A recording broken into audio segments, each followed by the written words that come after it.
Thank you so much for that wonderful introduction. Thank you all for coming out on a random Sunday night. I know I'm up against the Oscars, so I really appreciate this. I want to thank Dr. Paradise and Marielle Coulter, the Center for Jewish Studies and its co-sponsors, and Congregation Darchei Noam for hosting the event tonight with a reception afterwards. I mean, that's excellent. So let me just start with a survey. I'm curious, do Jews believe in demons? Raise your hand if you think the answer is yes. Do Jews believe in demons? Jews, Jewish people. Okay, lower your hands. If you think the answer is no, raise your hands. Okay, lower your hands. Excellent. So, for those of you who said yes, in the first half of today's talk, we are going to discuss some of the classic Jewish texts that agree with you. For those of you who said no, in the second part of today's talk, we're going to turn to look at texts that explain why you think that. And there are really good reasons why, when I say do Jews believe in demons, the room is split. Ultimately, what I want to leave you with is this. Yes, some Jews in some times and some places believe in demons. And not only that, but their approach to demons is creative, it's rigorous, and it's theologically important, right? I teach in a theology department. People always say to me, oh, but Jews don't do theology. I'm like, you don't even know how much we do theology, so hold on to your horses. We can actually learn a lot about people by looking at their demons and at how and why those demons sometimes disappear.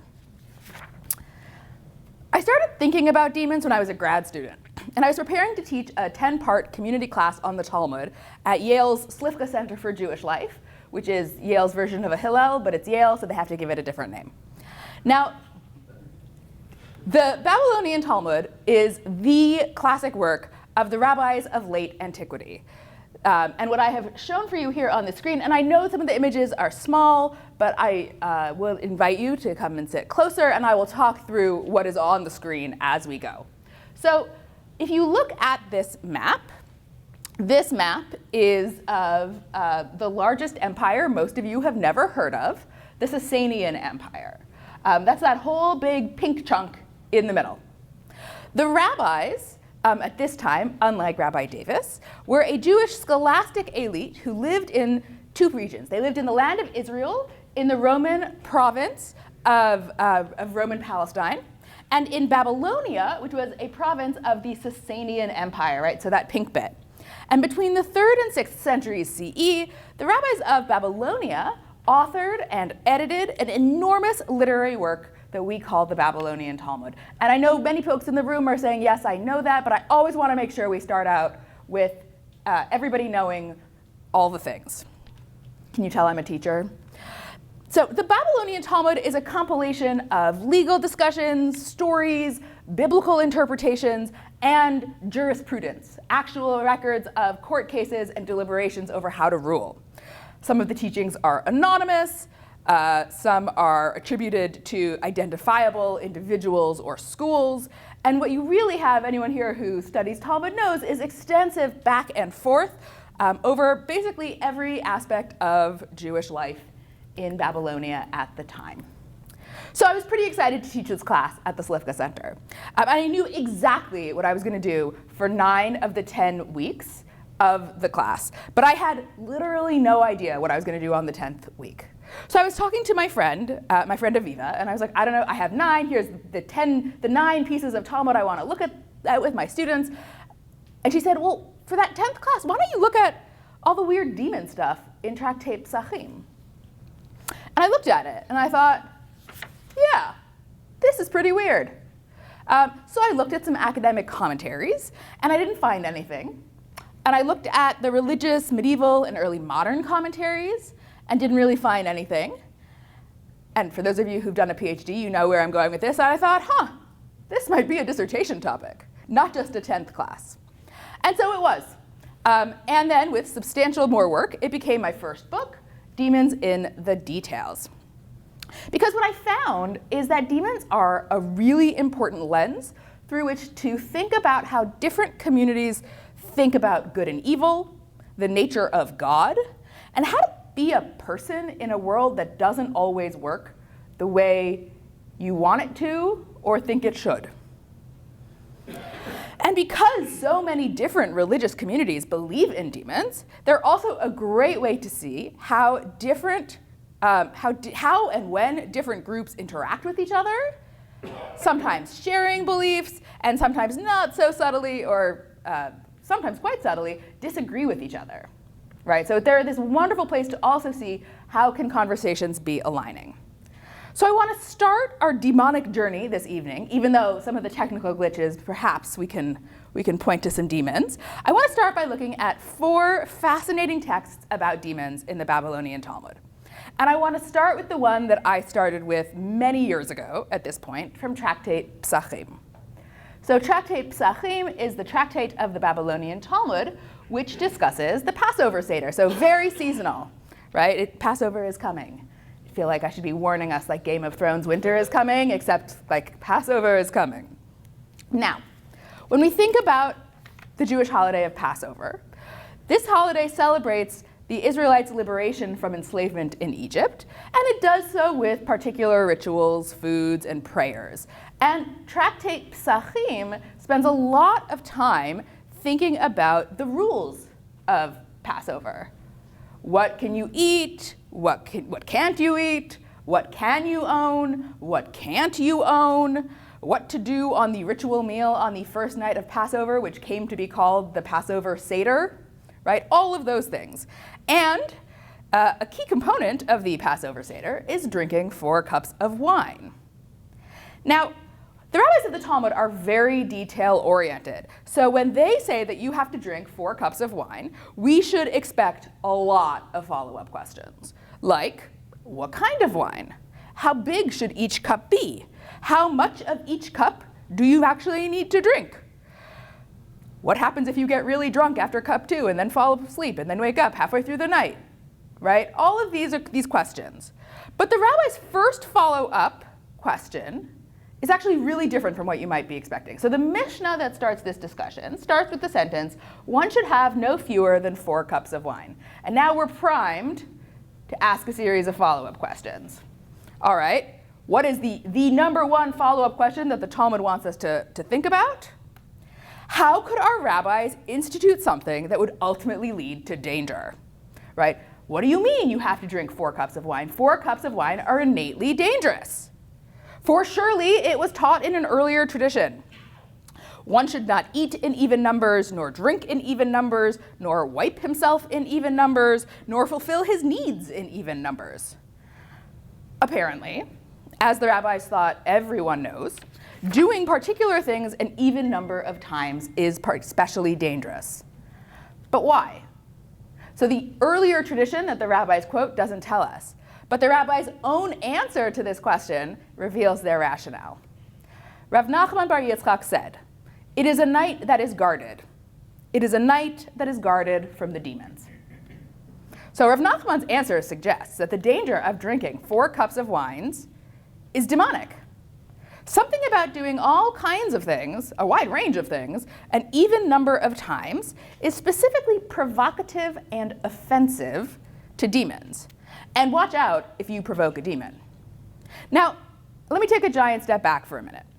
Basically, everyone in the ancient Mediterranean and Near East believed in demons. People thought demons were real, often physical beings who had more power than humans but less power than gods, and could and did affect human life in all kinds of mostly not great ways. And I want to be clear, these demons weren't metaphors. They weren't symbols for bacteria or mental illness. So when Rav Nachman says that demons will attack you if you drink 4 cups of wine on an average night of the year, he means that literally. But not to worry, because apparently on the first night of Passover, God's self overrides demonic dangers and watches over the wine drinkers. But that's not the only rabbinic solution offered. Rava said, the cup of blessing, on which grace after meals is recited, so that's cup 3 of the 4 cups, combines for good things but not for bad things. Rava explains that it's actually not 4 cups at all. It's 3 plus 1, and those are 2 odd numbers, so you're good. Finally, Ravina said, each cup is a separate commandment, and thus they do not combine to create a total number that is either odd or even. It's not 4 cups, it's 1 plus 1 plus 1 plus 1, and those are all odd numbers. Don't worry about it. Nothing to look at here, folks. Now, on the one hand, it's funny, but on the other hand, I think it's worth taking a step back to try to unpack what the rabbis are doing. Because according to all 3 positions, rabbinic reasoning neutralizes demonic dangers. But more than that, apparently demons respect the rabbinic calendar. They know when it's the first night of Passover.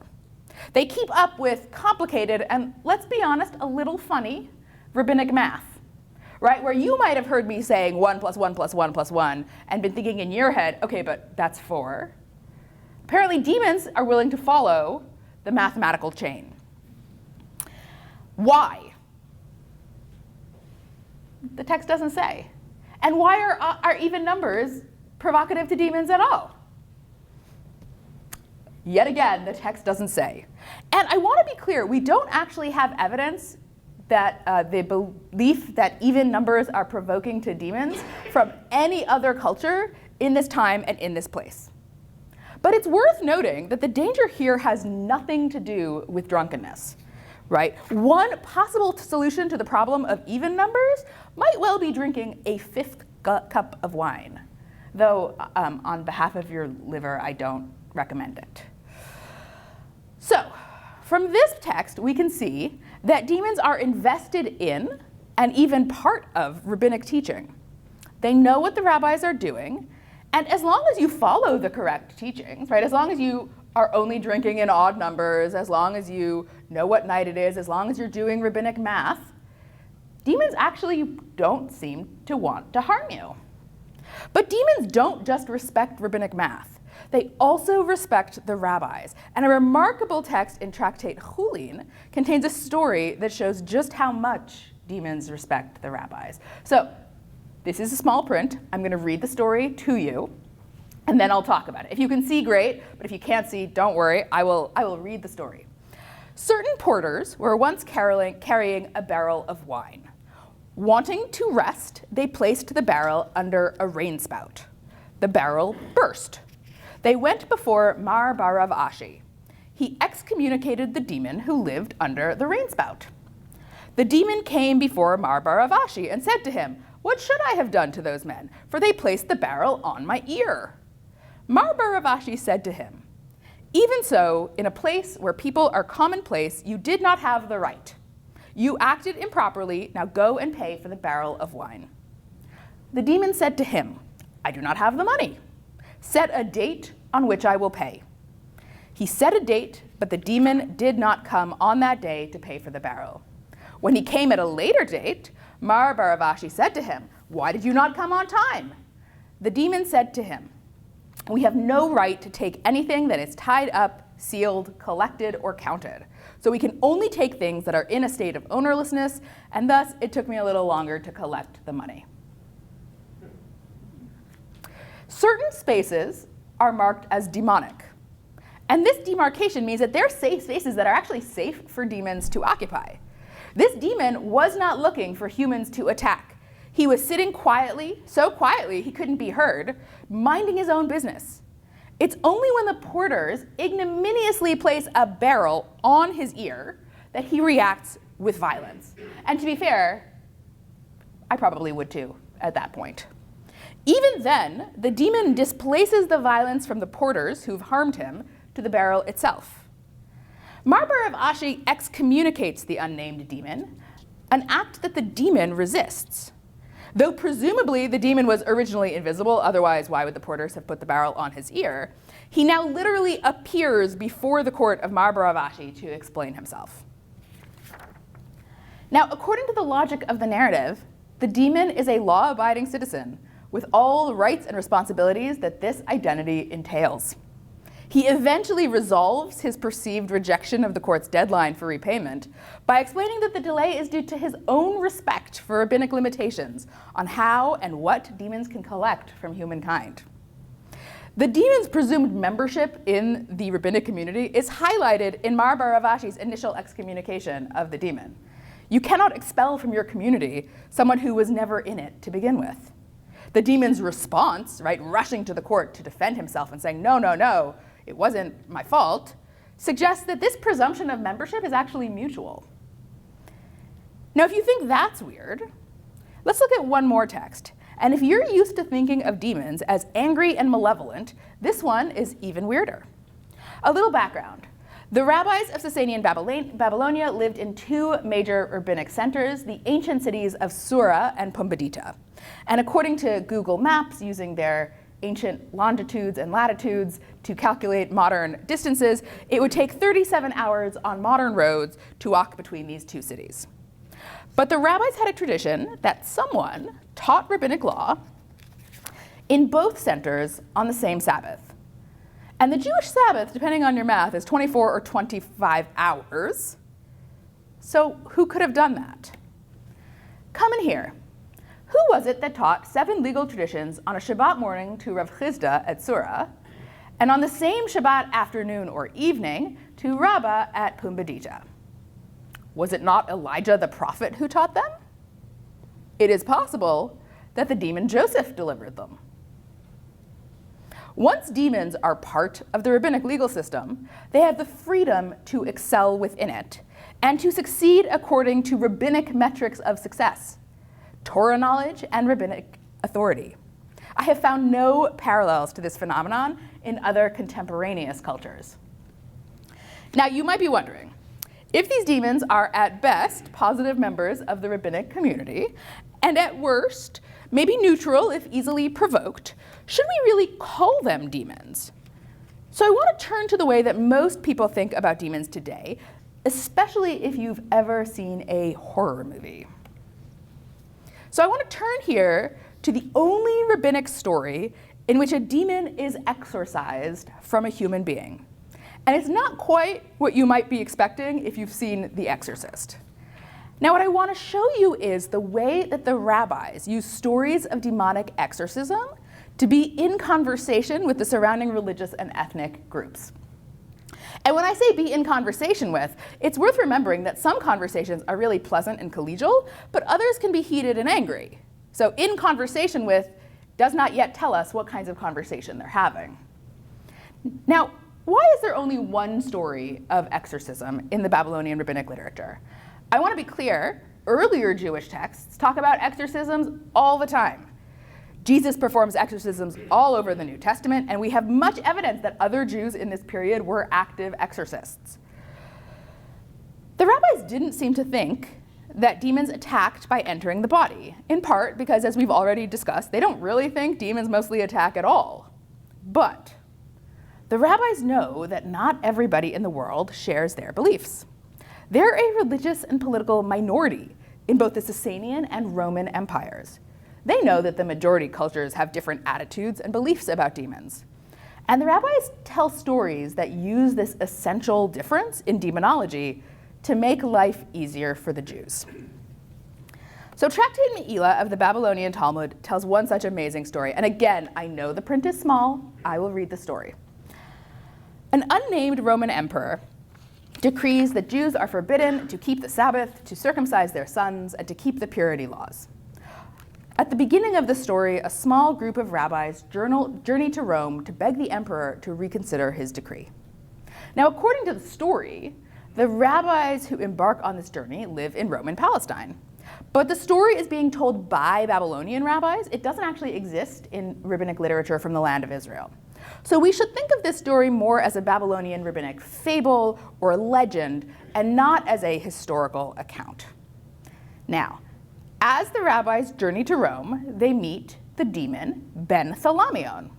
And together with Ben Thalamion, they come up with a plan to convince the emperor to annul his decree. "Do you want me to go with you?" Ben Thalamion said. Rabbi Shimon cried and said, "May the miracle occur." Ben Thalamion went ahead and entered the body of the emperor's daughter.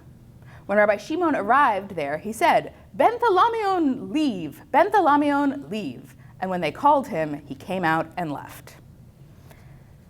Ben Thalamion essentially possesses the emperor's daughter in a way that the Romans would recognize. And the rabbis literally stage or perform an exorcism using the exact same language that other exorcists from the period used. Name of demon, leave. Name of demon, leave. Right? At this point, the emperor is so distraught that he has basically said anyone who can heal his daughter can take anything that they want from the emperor's treasure house. So when they stage this exorcism, and I mean stage here in the sense of a performance everyone is in on, including the demon, the emperor's daughter is healed, and the rabbis go into the imperial treasure house, take out the emperor's decrees against the Jews, and tear them up. Now, this story reads like a traditional fairy tale, but it shows us some really fascinating nuances of rabbinic demonology. First, though the rabbis don't imagine that demons attack people by entering into their bodies, they do know that people believe that in the Roman West. And they are willing to play along, at least in their stories, in order to create a safe space for Jewish faith and practice. Second of all, it's worth spending a minute thinking about the demon Ben Thalamion. Because Ben Thalamion is not an evil demon out to cause harm. He's instead an ally of the rabbis, helping the rabbis perpetuate Jewish beliefs and traditions in the face of a hostile Roman emperor. The demon Ben Thalamion has a really strange name.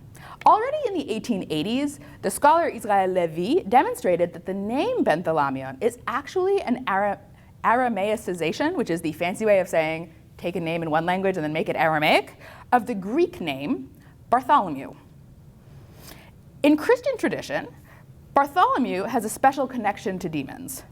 In the 4th century Greek composition, Questions of Bartholomew, the resurrected Jesus gives Bartholomew a full lecture on demonology. In another text, probably compiled in France in the 6th or early 7th centuries, Pseudo-Abdius, Bartholomew appears to have extraordinary abilities as an exorcist. In this account, the local gods are demons who take possession of the people, making them sick and only agreeing to cure them in exchange for sacrifices. Bartholomew appears in town and releases the people, including the daughter of the king, from demonic possession. The king gratefully offers gold and precious gifts, but Bartholomew says no thank you and instead converts the king to Christianity. Sound a little familiar?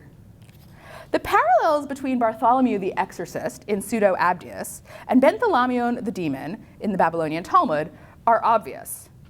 Richard Kalman has argued that both stories are the result of writing down oral traditions circulating in the ancient Levant. Right, that these stories are circulating, each community is telling versions that are meaningful to their own community, and those versions get written down differently while still keeping some pretty important shared elements. Right, it does not, just because they have a shared oral tradition does not mean they're using that tradition in the same way at all. Bartholomew brings the kingdom of Polymius to true Christian faith. Ben Thalamion brings the kingdom of Rome to an understanding and acceptance of Judaism. And in so doing, he upholds the rabbis as the most effective and most appropriate leaders of the Jewish people. And again, I just want to note how weird this approach to demons is. Jews in the Second Temple period clearly believe in malevolent demons. We see this both in apocryphal books like the Book of Tobit, which is all about a harmful demon attacking people and needing to be exorcised, and in perhaps some of the most famous Second Temple Jewish literature, which made its way into the New Testament. Jesus opposes evil demons, he exorcises demons all over the place. Closer in time to the rabbis, other Jews in Sasanian Babylonia clearly believe that demons are harmful outsiders. And I think here it's worth noting that the rabbis who create the Babylonian Talmud are only one group of Jews who live in this cosmopolitan region in this time. Much like today, there was more than one kind of Jew living in the same city. Another group of Jews dealt with the dangers they saw in demons by producing Babylonian incantation bowls. And has anyone seen one of these before? A couple of folks? Awesome, awesome. Yes. So what these are your standard unglazed bowl that you would have bought at the marketplace, and then you would have walked over to a ritual scribe where you would have had them inscribe an incantation of protection against whatever dangerous creatures are named or drawn on them. And then you would have taken this home and buried it upside down at the corners of your house or your doorpost. The two major scholars of this Navant Jaked describe them as demonic mousetraps almost, right? You bury it upside down and then they catch all the demons that might try to come into your house before they can get in. And these are Jewish. I want to be extremely clear, right? These are not the Jews who sort of won history, but these are profoundly Jewish bulls. But the rabbis have taken a totally different approach, essentially neutralizing demonic danger by including demons in the rabbinic community. And by neutralizing demons through the law, the rabbis present themselves, the masters of the law, as those most qualified and capable to lead the Jewish people, a people that includes demons.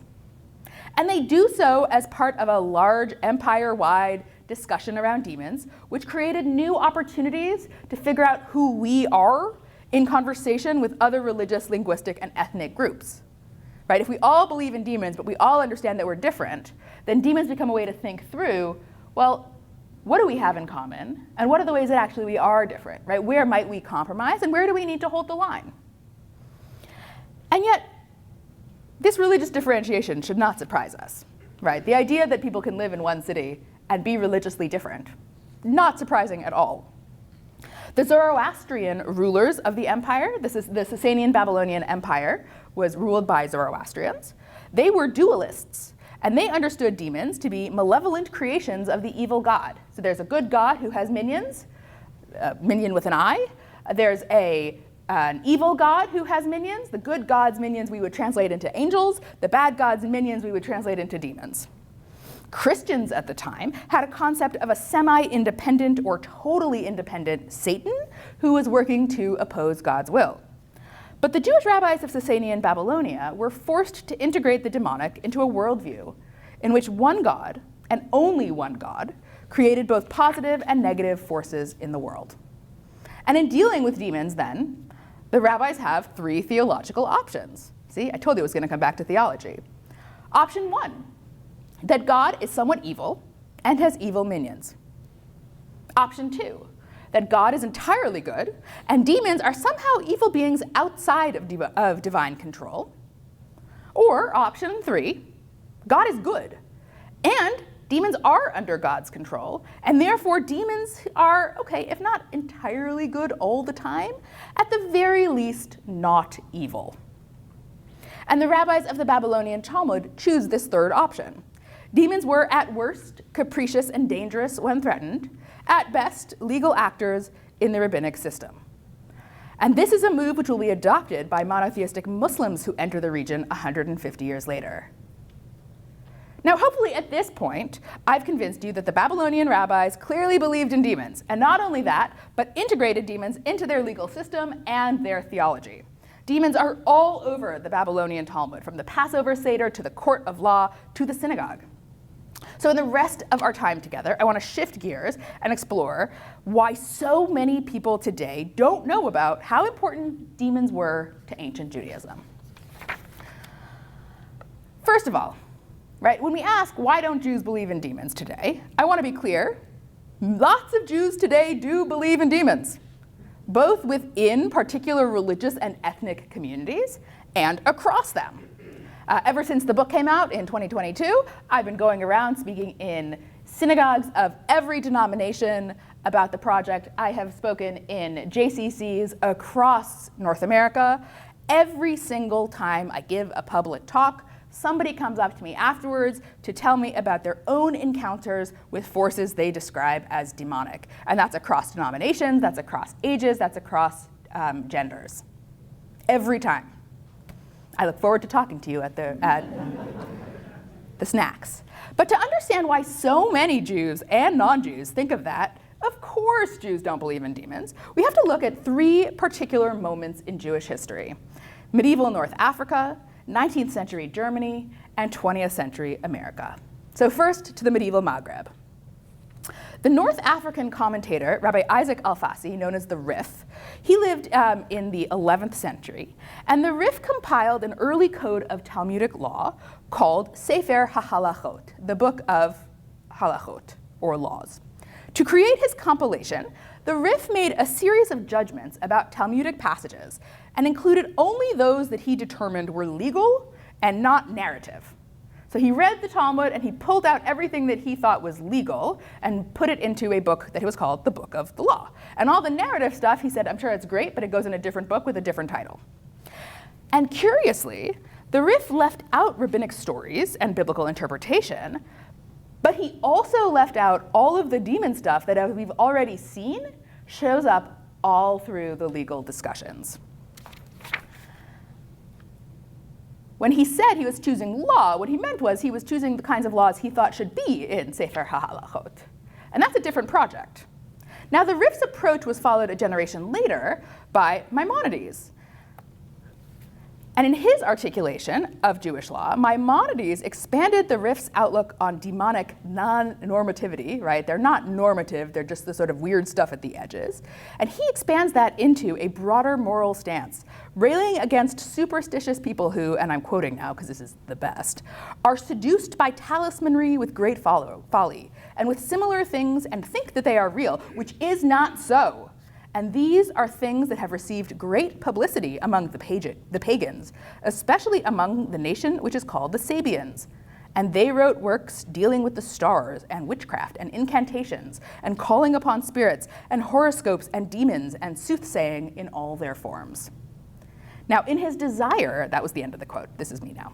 In his desire to cast rabbinic literature in a rationalist light, Maimonides explained that demons were really just people who were missing a rational soul.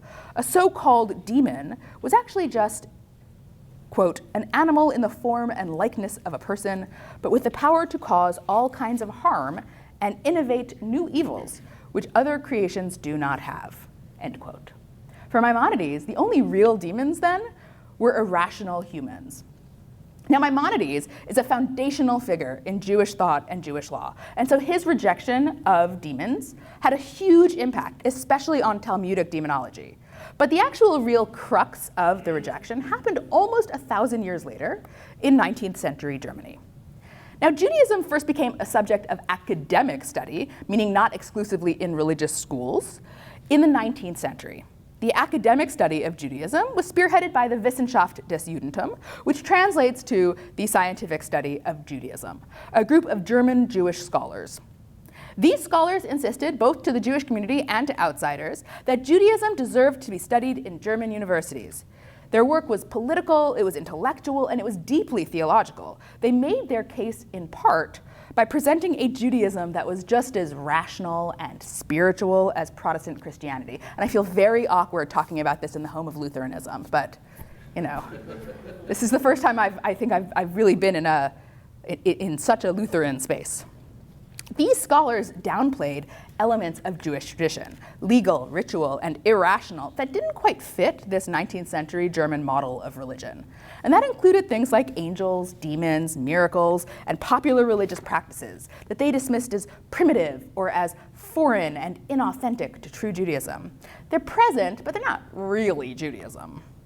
In 1866, the Hungarian rabbi and scholar Alexander Kohut described rabbinic demonology as, quote, an alien product obtained through contact with the Persians and the Medes in the exilic period, end quote. In 1893, German historian Heinrich Gretz echoed this approach.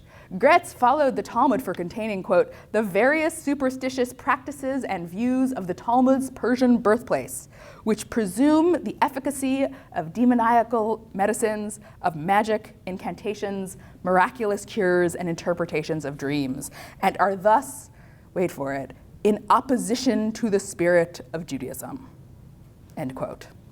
Such scholars dealt with what they saw as an irrational and primitive rabbinic demonology by dismissing it as a foreign corruption. They assumed that the rabbis must have included it in their corpus, either because they had themselves been corrupted by the people who they were living with, or they knew it wasn't really Jewish, but they were just trying to placate the people that they were in community with. And I know it sounds like I'm criticizing them. I'm really not. The only reason that I was academically trained in ancient Judaism, and therefore you are all here tonight instead of watching the Oscars, is that over 150 years ago, the scholars of the Wissenschaft des Judentum successfully made the case that Judaism was worthy of study in the secular academy. But their early rejection of rabbinic demonology set a course for modern scholarship that ignored the parts of Jewish tradition that might have seemed primitive or awkward to 19th and 20th century readers. It's also worth noting that the scholars of the Wissenschaft were right in terms of the timeline. Jewish demonology and angelology start to show up primarily after the Babylonian exile. But they're not simple imports or copy-pastes. The rabbis are doing very creative and important, uniquely rabbinic things with them. And we miss those things if we don't take it seriously. Finally, we cannot overlook the role of anti-Semitism in framing the way that we today encounter Jewish texts. In the face of rising anti-Semitism in the 1930s and 40s, American Jewish scholars, such as Joshua Trachtenberg, worked explicitly to decouple demons from normative Judaism. This move was an important part of a critique and undoing of historical anti-Semitic tropes that associated Jews with demons, devil worship, and Satanism. In the face of Christian anti-Semitism, both Catholic and Protestant, which associated Jews and demons, Trachtenberg pointed out just how dangerous this kind of biased association really was. And let me be clear, at no point has it ever just been Jews who believed in demons, good or bad. The Catholic Church still offers what the United States Conference of Catholic Bishops calls a major exorcism, which is directed at the expulsion of demons or to the liberation of a person from demonic possession. Every diocese in the United States is charged with developing a protocol for offering and performing exorcisms. Every diocese. And just so you know, the numbers are confidential, so we don't know how many exorcisms any of these dioceses perform, but you meet a Catholic person who belongs to a diocese, their diocese, right, we have a safety and security protocol in most synagogues, they have an exorcism protocol. They also have a safety and security protocol. I'm not saying they don't. Numerous Protestant Christian congregations also have active beliefs in demons and offer spiritual healing and exorcism. Jews have never been the only ones who believed that demons were real or integrated demons into their understanding of the world and their place in it. There is no exclusive association of demons and Jews outside the fevered imaginings of anti-Semites. But anti-Semitism is real and has real consequences. And it makes sense that in the 1940s, Jewish studies scholars would work to be extra careful when talking about Jews and demons. Unfortunately, we know from history that these moves didn't work. The same Germany that was the heart of the Wissenschaft des Judentums became the locus of the Holocaust. And so though I completely understand the impulse to downplay the demons, letting anti-Semites define Judaism or Jewish studies ultimately doesn't work. So do Jews believe in demons? Some do, some don't. But the rabbis of the Talmud absolutely did, just like everyone else around them. But regardless of one's personal beliefs, the idea of demons is an important way for us to understand how ancient Jews and some modern Jews thought and continue to think about the big questions of their universe: the nature of God, what it means to be a Jew in the world. The same great minds who developed the laws and rituals of the Sabbath and the holidays, who thought seriously about what to eat and how to write contracts and how to connect to God through prayer, who spent a lot of time developing a profound ethics of care for each other in a sometimes hostile world, those same great minds also spent a lot of time thinking about demons. And we need to take that seriously. Thank you.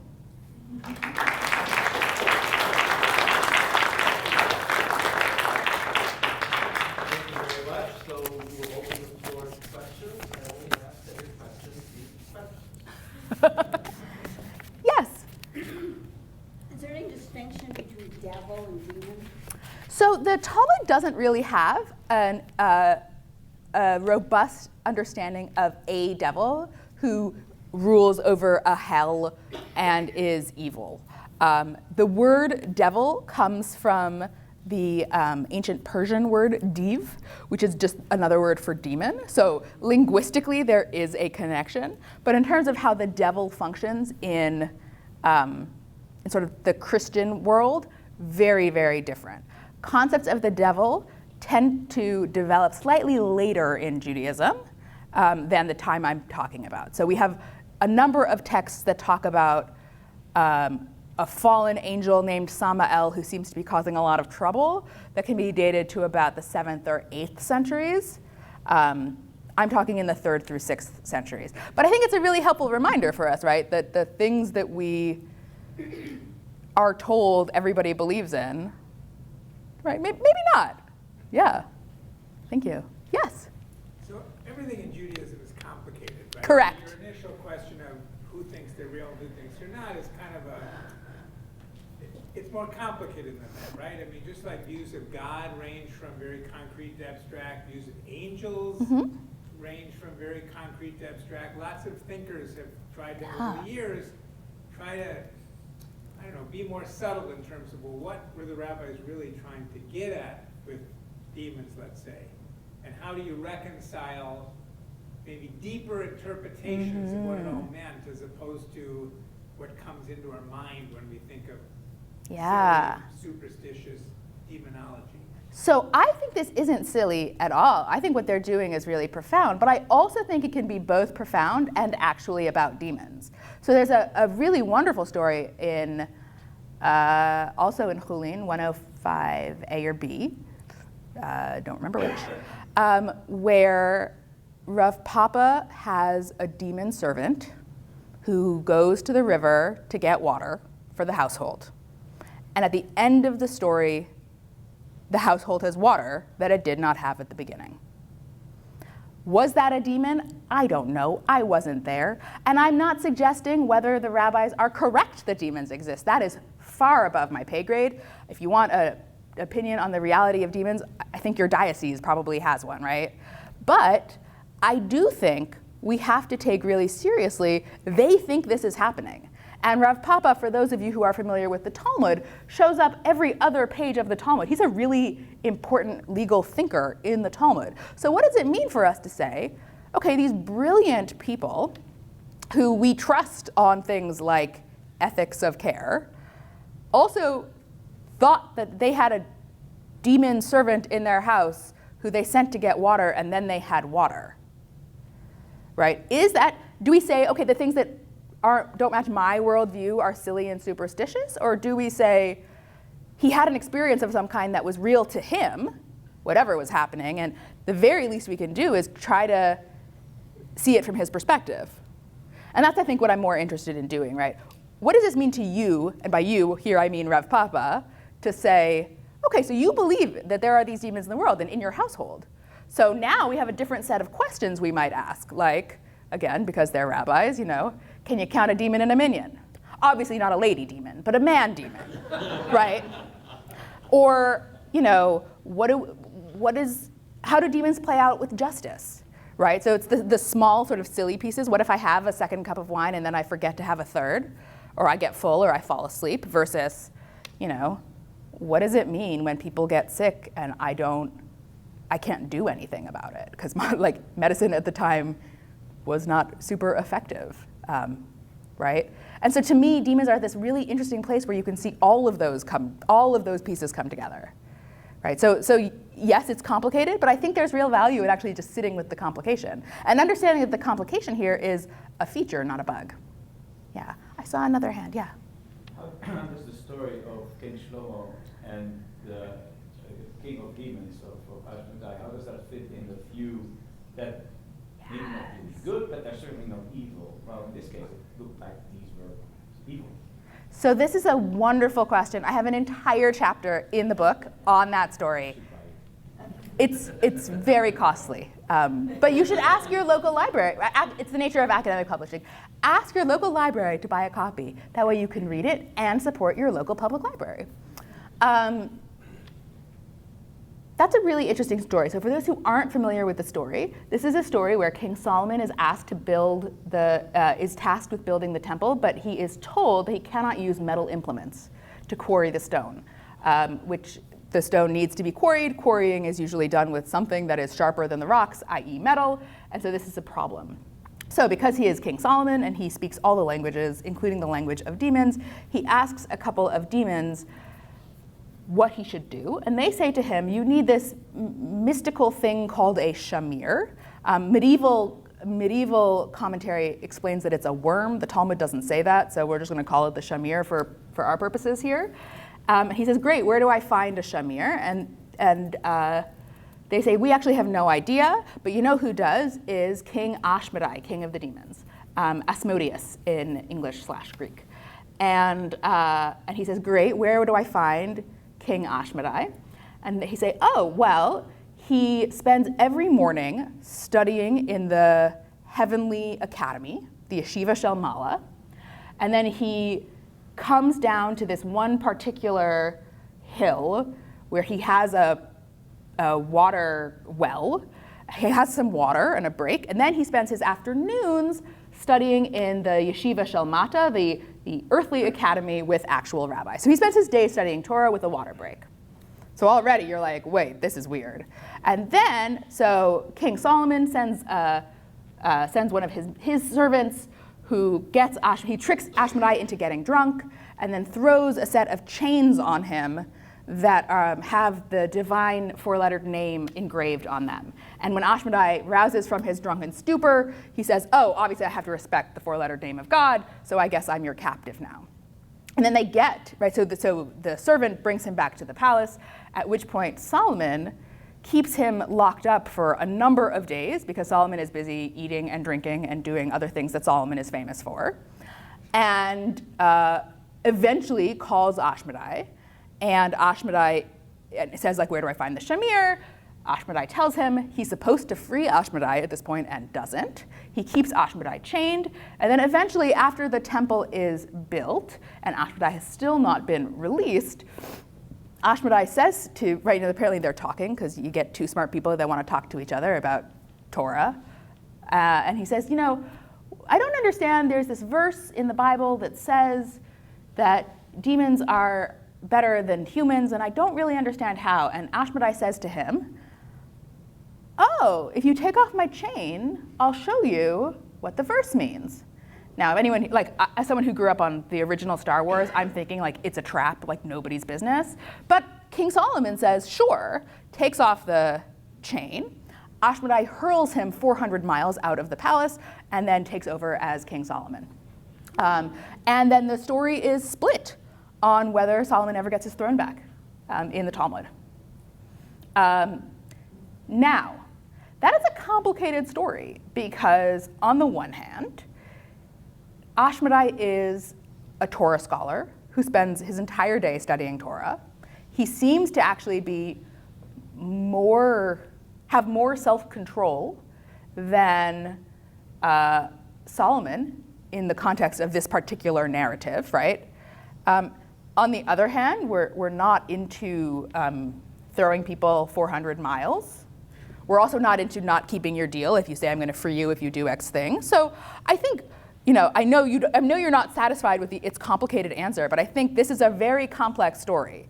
And to some extent, I actually think what this story does more than some of the others is it shows the next step, which is, okay, if demons can be part of the rabbinic community, and demons actually have more powers than humans because they can go up to heaven and study in the heavenly academy or fly from place to place, like Joseph the demon who can fly between the two cities and give talks on the same night, right?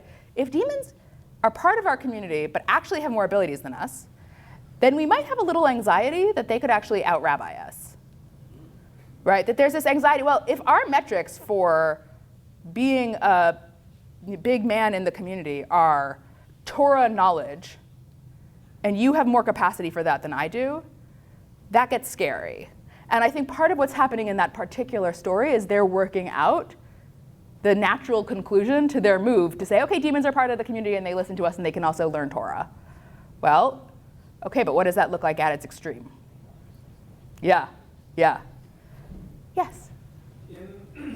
Just to throw another name in there, in our davening, we have the concept of Satan, which, of course, in English is Satan, which is also another name for the devil, but it's sometimes taken to be an evil force or an evil idea, or the Yetzer Hara might be termed Satan in Hebrew.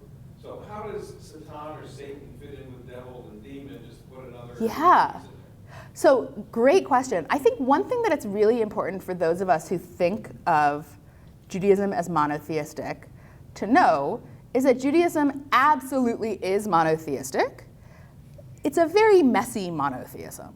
And what I mean by that is there is one God at the top, and then there are humans, but there seems to be a world which is populated with all kinds of different things between those two categories. So the Satan, who shows up in the Talmud, is never associated with demons in the Talmud. Angels in the Talmud are often qualified. So there are destroying or destructive angels. There are peaceful angels. Those don't always seem to be related. Then you have the evil eye and the evil inclination. Those seem to be different in the Talmud, right? So not everything between humans and God is the same group. In fact, right, you go to the zoo, you see all kinds of different animals. You don't say, oh, there's only one kind of animal, and you take a look at it from a different angle. You say, wow, look at all of the animals at the zoo, right? And so I think here, it's really interesting then, because if we put those in conversation with each other, we map those, it turns out demons are never connected to Satan in the Babylonian Talmud. But they're both doing really interesting work, absolutely. So I think we have to understand that middle category.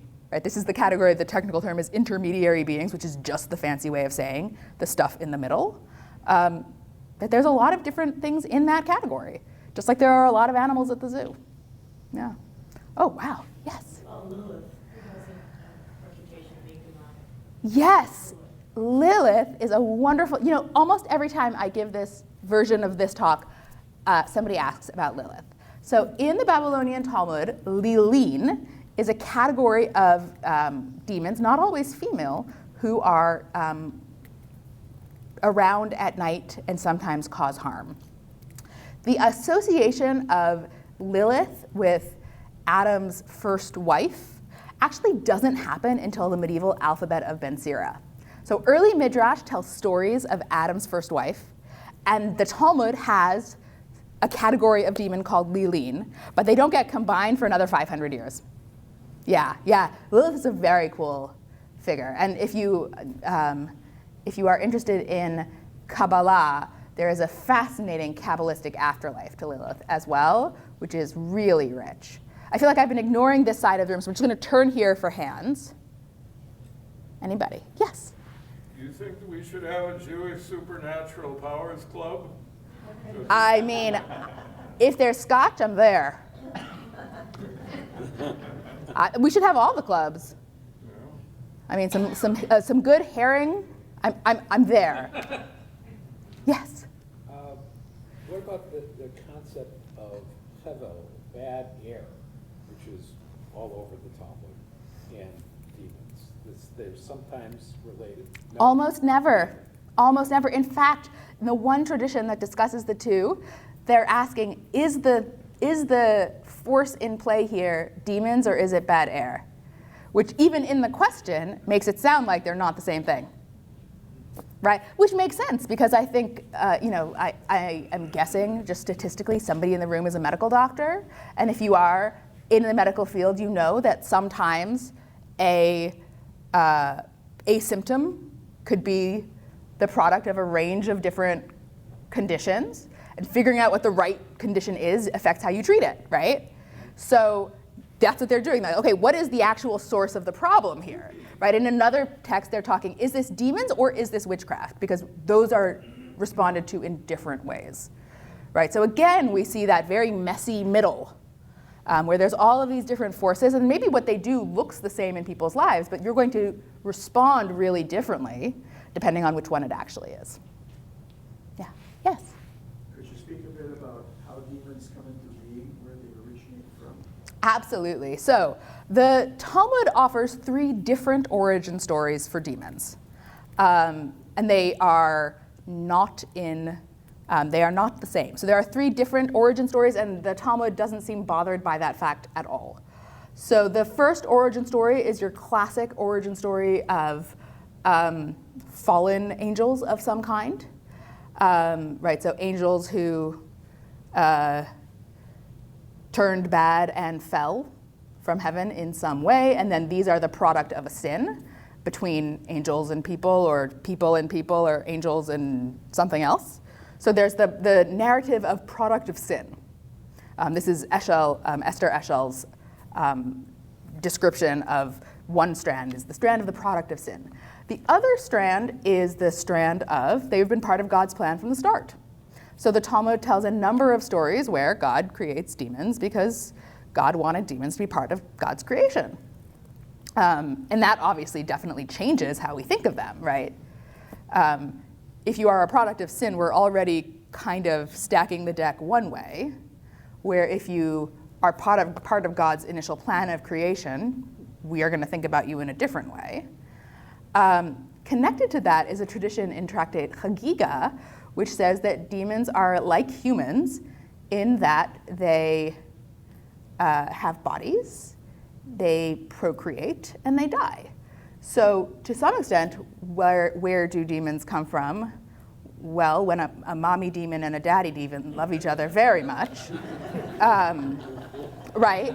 So this is sort of part of a divine plan, right? And again, that's weird, right? If you know, for folks in the room who know Christian narratives about where demons come from, or even Second Temple Jewish narratives about where demons come from, they're almost always, with a couple really famous exceptions, they're almost always the product of a sin. And here, what we see is the Talmud tells probably as many, if not more, accounts where they're part of the range of things that God created, because God is infinitely creative. Yeah. Now, infinitely creative, but also possibly bad at time management, because one of the stories that the Talmud tells is that God was creating demons on Friday afternoon and ran out of time for their bodies before Shabbat started. So infinitely creative, hadn't yet gotten to clocks. Speaking of time, let's take 2 more questions. Wonderful. Yes? Could you talk a little bit about how some folk practices over the centuries to ward off the demons have crept into modern contemporary Jewish practice? So I want to push back a little bit on the framing, which is to say, I don't think they've crept in. I think they've always been part of Jewish practice, right? So it's not that there was folk practice that then crept into Judaism. I think Jewish folk have been practicing the whole way through. But sometimes without any awareness that that's actually what we're doing. Oh, absolutely, right? So one example of this is, here's a fun fact. You're not supposed to, according to the various legal codes from the early modern period, you're not supposed to say the Shema before bed on the first night of Passover. Why? Because it is a night that is guarded from the demons. Now, what does that mean about why we say Shema before bed the other nights of the year? Right? I mean, that's interesting. The idea, again, found in legal codes, that you're not supposed to enter a room without knocking, even if you know nobody is there, lest you startle a demon who then responds aversely. I'm going to be honest with you, sometimes when I'm reading the Talmud's description of demons, it makes me think a lot of toddlers. Like, they're totally fine, right? No, they're totally fine, so long as you don't bother them. But you put a barrel on their ear or startle them from their nap too quickly, and everything goes to pieces, right? So, right, that is another example. I think there's a lot of the other piece of this is, one of the things that has happened is that a lot of demon practice is still pretty present, but has gone underground. So again, right, every time I give a talk somewhere, including in communities where I know everybody, or think I do, people come up to me afterwards to share experiences, stories that they've had. They're all different, but they are things that they just don't talk about most of the time, right? They're family or home-based, or they're private, or they're awkward and they don't think their community is going to listen in a way that is respectful, right? And so it is both still in halacha, and it is also in the lived experiences of Jews from completely unaffiliated through Reform all the way to Orthodox, ultra-Orthodox, and beyond. Yeah, think about that next time you put that 5th cup of Elijah out on your table. Yeah. Yes. Were there like relationships between demons and humans in the Talmud? So if we mean romantic relationships, not that there is evidence of. But I do want to point out there are household relationships. There seem to be Torah study relationships. So mostly the rabbis are describing a world of men, and the demons that they talk about fit into that world of men, which is a fairly heteronormative world for the rabbis.